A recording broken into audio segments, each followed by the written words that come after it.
Hello there, everyone. My name is Christian Page with, let's see, where am I posting this? I'm going to be posting it to my Tumblr on Music Lovers Anonymous. I'm going to be posting it to my SoundCloud of All Dat Blues. Probably going to throw it on YouTube somewhere. But, welcome to our first, podcast. And this is a music podcast, and what we're just going to talk about stuff, you know, different aspects of the music industry. We're going to have different themes. Sometimes we're going to be talking about like classical music. Sometimes get a bunch of classical artists in there. We're going to do EDM artists sometimes. I happen to have two EDM artists with me today. So go ahead and introduce yourself. Zane, you go ahead first. Alright, hi, my name is Omnexius. I make D&B and pretend it's good. So you can find me on SoundCloud and YouTube. I'm indie right now. I'm not currently signed to any record label, but I've been producing for about a little more than a year and a half. And yeah, that's me. I do stuff. Now what about you, Alec? My name's Alec, as you know, and I go by Lestro on SoundCloud. For now. Lestro, like, yeah. He changes his name a lot. No, dude, I'm keeping this one. I'll quote that when you change it in a month from now. I do stuff. What kind of stuff? You know, synth stuff. Just stuff. Actually, if you want to see a little collaboration between Alec and I, over on my SoundCloud, we did a song called Radlet. I'm also a pianist. Not a pianist, but a pianist. A piano player. Yep. But it was just... Pianist. A pianist. But it was just us jamming to a little chord progression I came up with. It's pretty cool if you like that sort of thing. Be sure to check that out. Haha. More plugging. But let's bring about our first topic for... Oh, I should introduce myself a little bit more. Yeah. So, I'm Christian Page. I do a lot of different types of music. I'm not so much in the EDM producing myself, but I do a lot of blues, I do rock, do some songwriting, all kinds of stuff. Starting to get into poetry. Going to a poetry slam out of town in the mountains on Thursday. So that's going to be fun. Probably get some poets on here at some point. But yeah, let's get into our first matter of business. What is our first matter of business? I feel like we had this planned out, but then I forgot. Yeah, that's how all podcasts work. Do we want to talk about the Black Keys controversy first? Yeah, sure. Go for it. This has been something that's been going on for years. I'm sure most of you have probably heard about it. If not, the Black Keys and Jack White hate each other, which is a real shame because it would be great if they were to work together. I would pre-order that album, get it on vinyl the day it came out. Just all that jazz. But basically, what Jack White said was the Black Keys wouldn't have gone anywhere without him.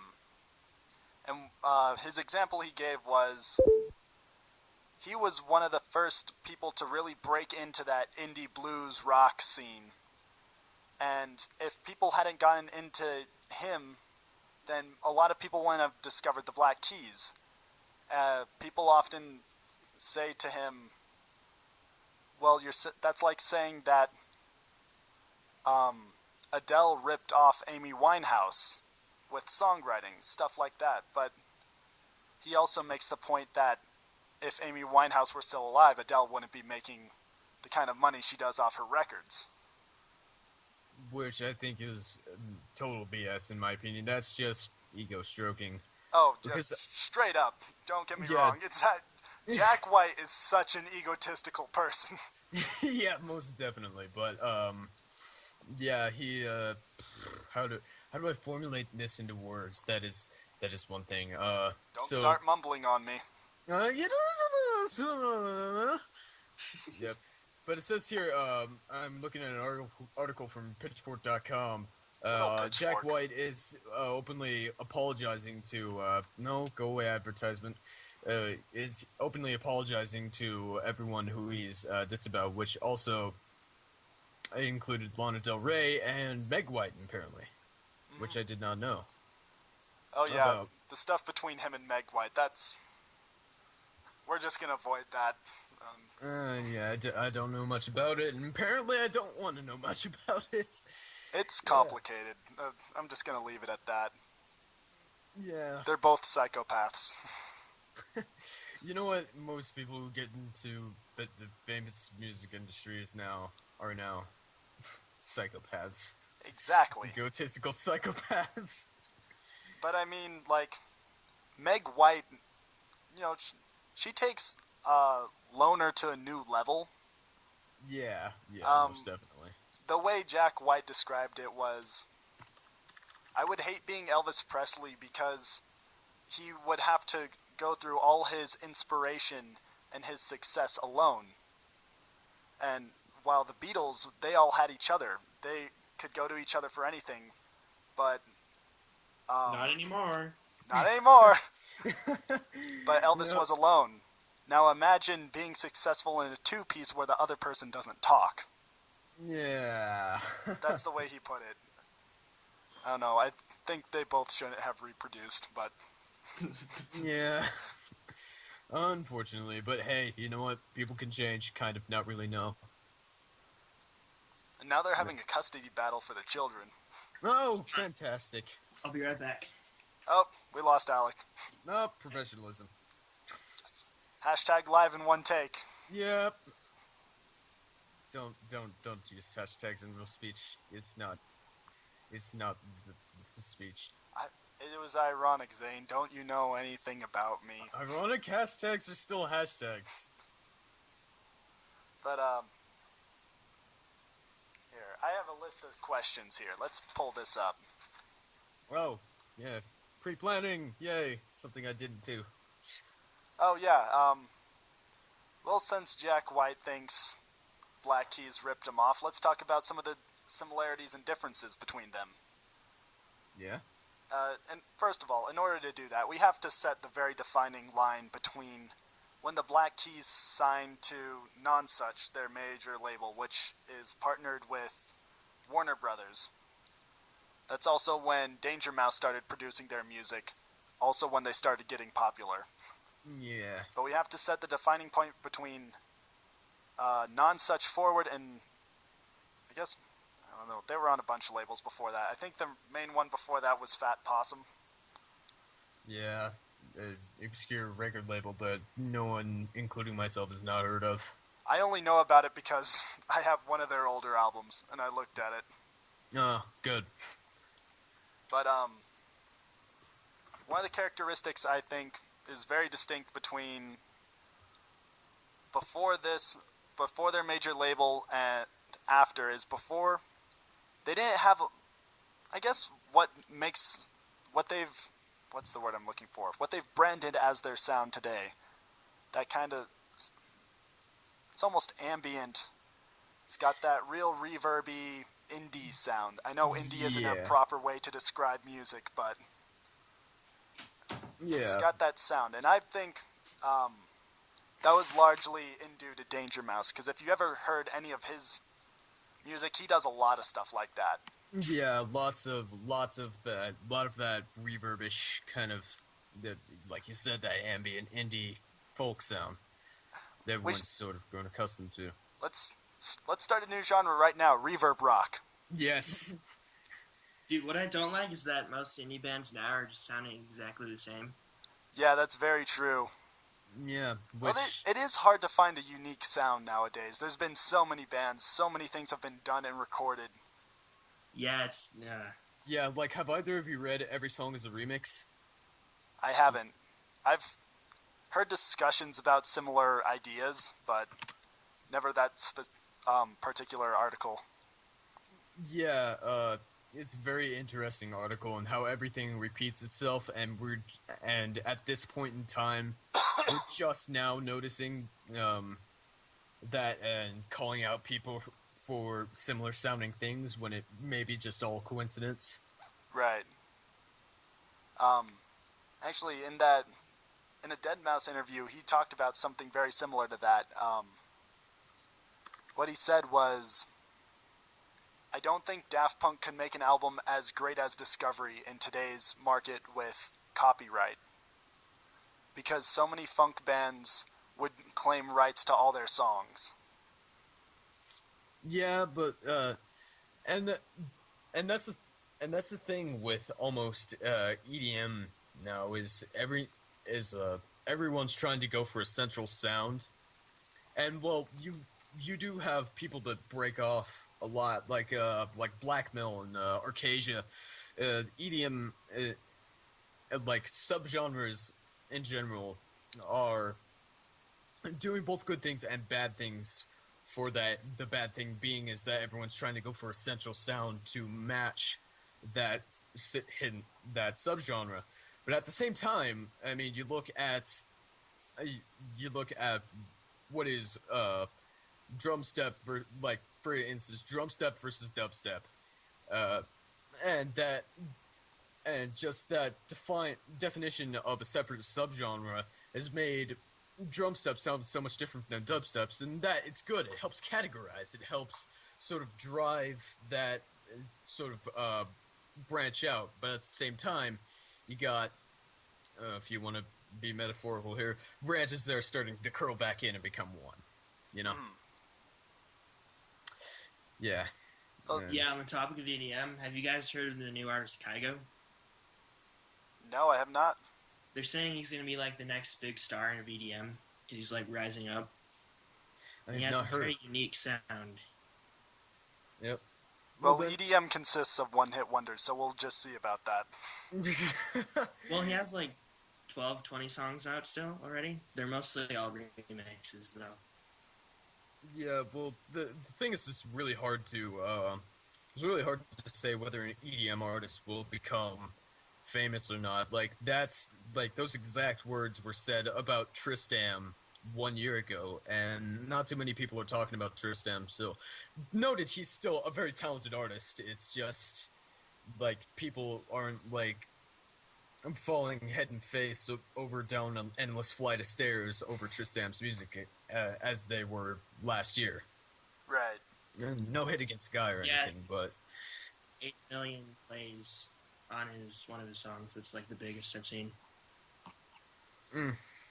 So it's decently. Well, when you have to compare that to other dance tracks that are popular nowadays, like, would you consider Dark Horse a dance track? Kind of. Maybe it'd be considered a trap. Yeah, track I mean, because it has a trap beat, but I would consider that pop because it has the rap artist, whoever it is, and then you have Katy Perry singing over it. So right. I would just consider that a trap beat and a pop song. I wouldn't consider that like a dance track.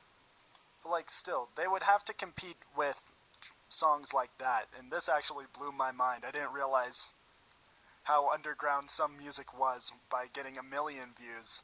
But that song had like 750 million views. Just on YouTube alone. Yeah. I mean, I think the biggest EDM song right now is The Latch by Disclosure. It's like #1 dance on iTunes, I think.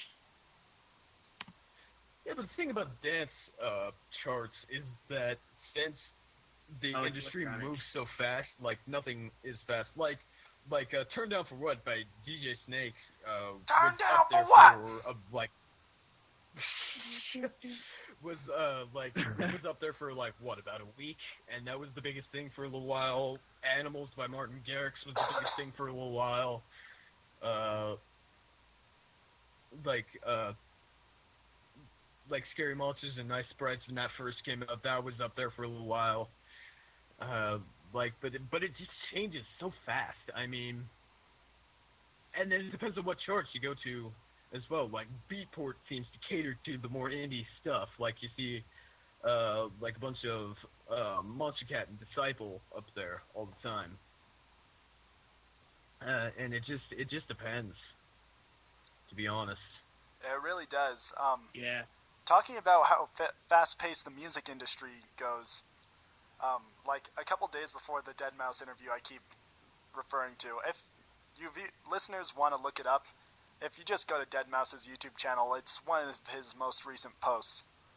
But the lead singer of Arcade Fire during an interview had said, and here's a shout out to all my real musicians who play actual instruments. It is causing a lot of tension because there were a lot of like EDM artists at that music festival. Yeah. And so that is one of my pet peeves. I absolutely fucking hate it. I didn't know if you wanted to keep this podcast clean or not, but too late. I don't give a fuck. Good. Yeah, but good. I absolutely hate when people define what is a real instrument depending on its tangibility. I mean, it still like who's to say whether a super saw made in like citrus or something isn't a real instrument compared to like say an actual guitar. And by most logic of what people's arguments are, that it needs to be a tangible instrument, a theremin isn't an instrument, and we all know that is widely accepted as a beautiful instrument, but technically you're just playing sound waves. You're just playing sound waves, so it's not an instrument. That's essentially what synths are doing while creating music. So that's my argument. Sorry I interrupted your tangent, but Well, all I wanted to bring up was, does the music industry, like, does it really matter if you're gonna take, the 7 years it takes to master an instrument, if you can just download a preset and play that? Well, that's I would say it matters live, because people like to see you play instruments when you're live, like instead of just like sitting there on a computer. But it depends. Like Madion, he uses a bunch of launch pads. Madion is the beast. Yeah, he's really talented.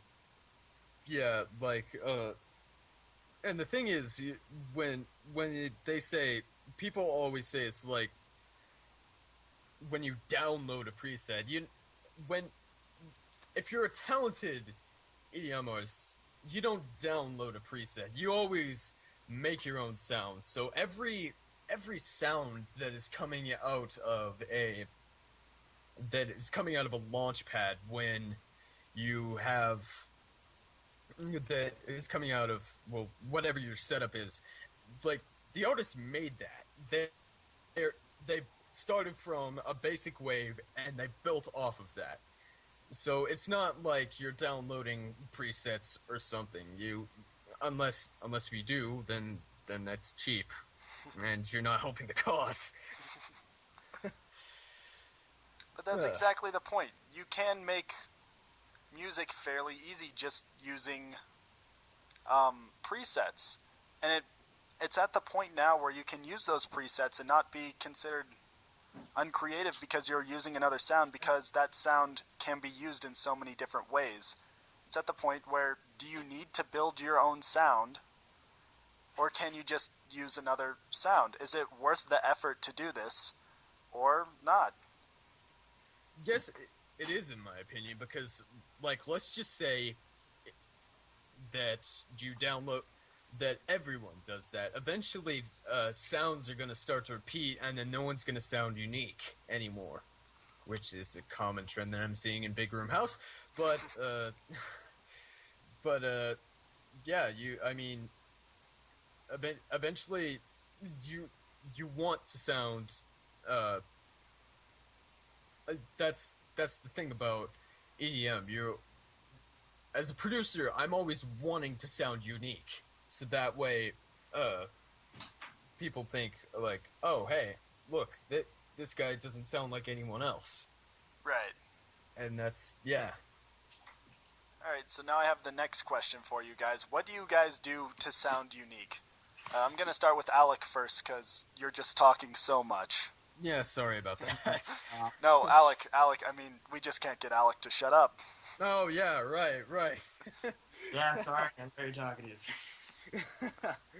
Yeah, Alec, what do you do to try to keep your sound unique? I don't really know. I just sit down and I just play some stuff, and then I basically just play it like a simple like synthesizer, and then I just shape the sound based on the notes, but I don't really have any techniques or anything to make me sound unique. Alright, now what do you do, Zane? So this may sound counterproductive, but That's a good way to start an argument. yes, very good. But anyways, it's kind of like I take inspiration from a lot of artists. Like okay, like I know I want it to sound like this, but different. So I'll look up like a track by, okay, let's just say I want a crazy re-space. I'll look up a track by maybe like Seamless, who's the master of all basses, and then I listen to him as like, okay, I'll try to make it sound like that, but I'll put my own spin on it, and if I keep putting enough spins on it, it's going to not sound like something else, and that's essentially how I learn to do stuff. But I just try to sit down, and I don't. So in other words, I don't go out of my way to make myself sound different. I take a little bit of inspiration, but otherwise I just do. You know? Right. And what I really found interesting about that is that's how a lot of, especially guitarists, I can especially relate to this because of my experience with guitar, but that's how you learn to solo. That's how you learn to write your own solos. First you have to learn how other people solo, and then basically take bits and pieces from that. Yeah, and just build off of it. Yeah, and that's actually a repeating pattern that I found very often. But I heard the noises. Yeah, my dad just walked into the room, and I had to turn around and put my finger to my lips and be like, "Shh, I'm recording." Oh, good. I'm recording. That's always good. Yeah, but yeah, that's a common theme that I noticed. I was actually watching this BBC Radio 1 interview. Well, not interview. It was a radio documentary about desert rock and just these concerts that would happen out in the middle of the desert and out in the middle of the Mojave Desert in California, and just about these bands just trying. It's like you got to take enough inspiration to make it sound like desert rock, but you got to sound unique, or else you get. So, how did the guy put it? He said you get one of two fingers. You get a thumbs up if people liked you, or you get a middle finger if, well, obviously people didn't like you. But yeah, that's what happens it's when just you a funny get recurring both. thing. Well, then you just curl up into a ball, and That's how you know you're playing a show for hipsters.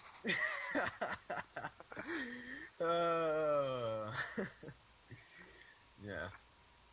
But yeah, no, that's just a funny recurring theme that I found, and maybe that circles back into the every song is a remix kind of topic, Yeah. and how rip-offs occur. And yeah. What's your opinion on that, Alec? On what? On everything we just talked about. Dude, I lost what you're talking about. Alright. Like, Yeah. No, just the recurring theme of just taking inspiration but trying to make it different in order to create a unique sound. Oh, I think that's a good idea, you know? Because if there's already someone making a lot of money off music, you kind of want to take them, like, learn from them. Like, what do they do? But you don't want to rip them off, like Ice Ice Baby ripped off Queen. That's an old reference, I'm sorry. But Everyone's gonna get that, you Alec. know. Literally everyone will get that, Alec.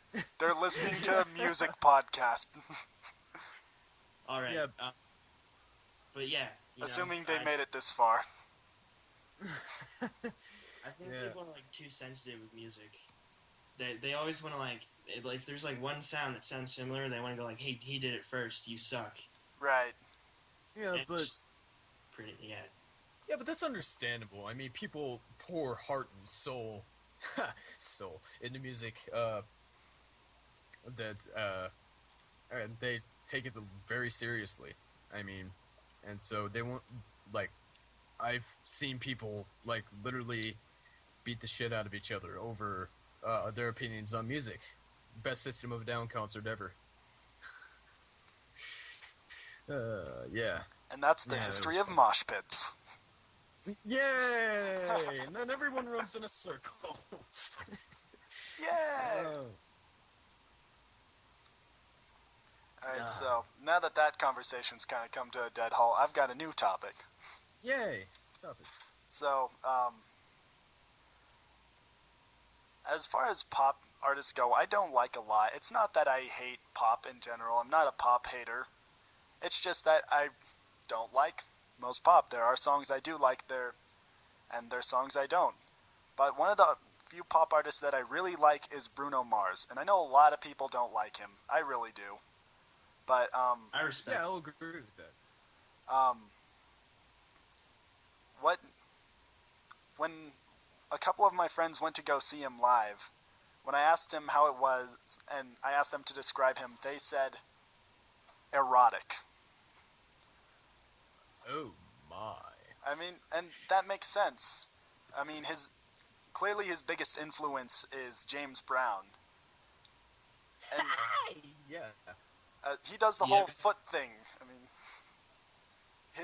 Really? He does the foot thing live? yeah.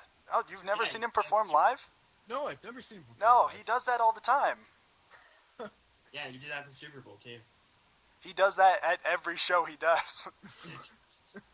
But I was thinking, how does that sort of erotic nature is something that evolved from the 70s and the 60s, that early era of rock and roll. And it's being used in pop now in the same way. And I think that's kind of mind-boggling how he took the essence of something decades ago and brought it into something relevant. That's what Daft Punk did.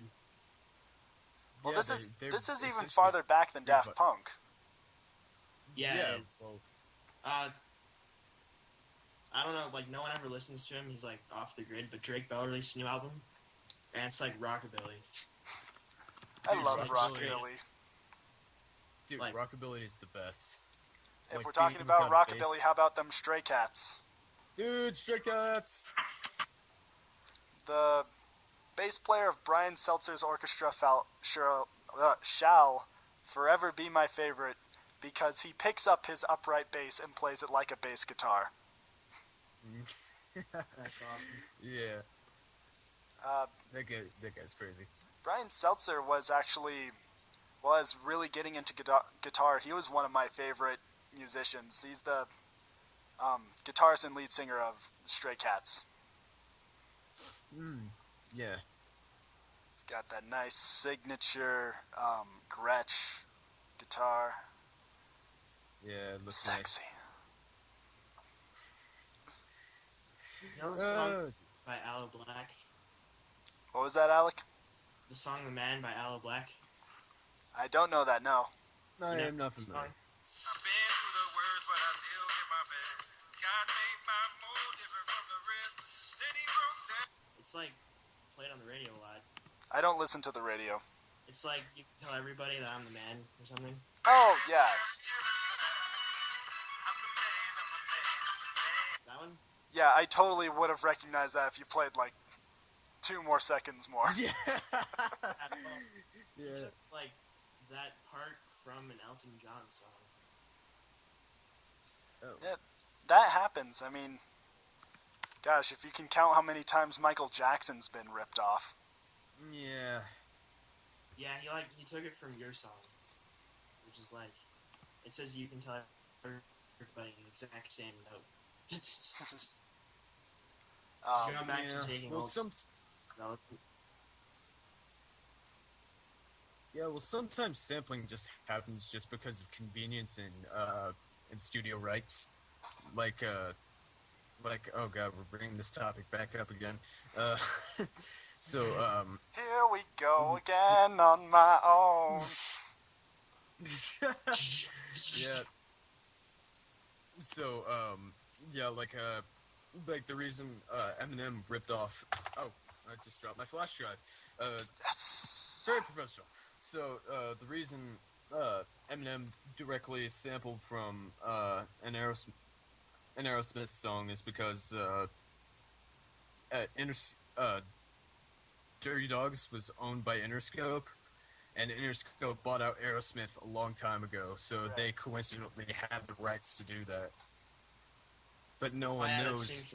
But then, yeah, but then, no, but then there's a whole big old legal mess and how much you're legally allowed to take, and it's yeah. Yeah, he took the chorus, I think, Yeah, the chorus. and the whole like song melody. Well, not Yes. the melody, the instruments. Yeah. Yeah, so nobody knows now what you are and are not allowed to sample as far as the rights go. There's a whole big legal debacle over that. That's a good word, debacle. Debacle. What the fuck? I think he also sampled from a song like So Far or something.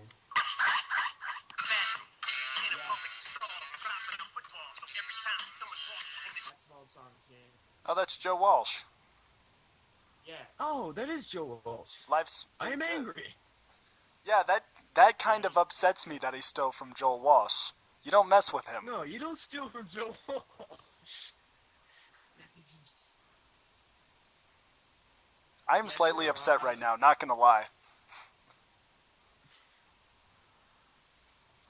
But I mean, Like, that's something that's been in hip-hop forever. I mean, look at Yeah, any like of that. Run DMC's songs.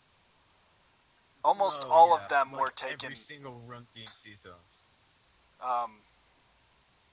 like, what was it? One of their songs was My Sharona, which is classic rock. Yeah.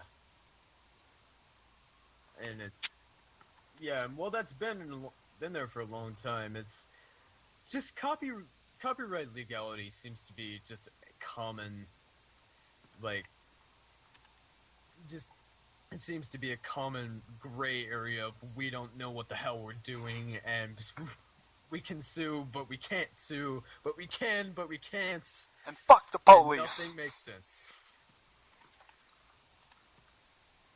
yeah, like this song. It's like Fast Car, but it's the Oh yeah, that's Fast Car's Tracy Chapman. Yeah, so... Hey, I'm gonna bring up a little bit of a throwback here. 'Cause Alec and I are in a band. We're called the Ladies and Gentlemen. You can check us out too. But before we really got started, we did a couple songs with our friend Riley Day. We did a couple covers. We never performed or anything, but it was me on guitar, Alec on piano, her singing, and Fast Cars was one of the first songs we ever played. Did we ever play it all the way through? I don't think we did.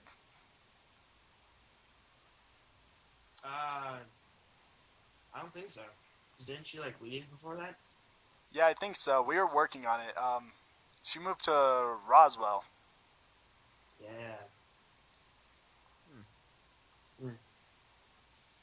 Yeah, I still remember that first concert you guys did at that party.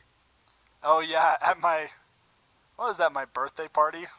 Yeah, at your birthday party. Yeah, I'm that self-centered that I have my own band play at my birthday party. Apparently we were a lot louder than we thought we were, because, like,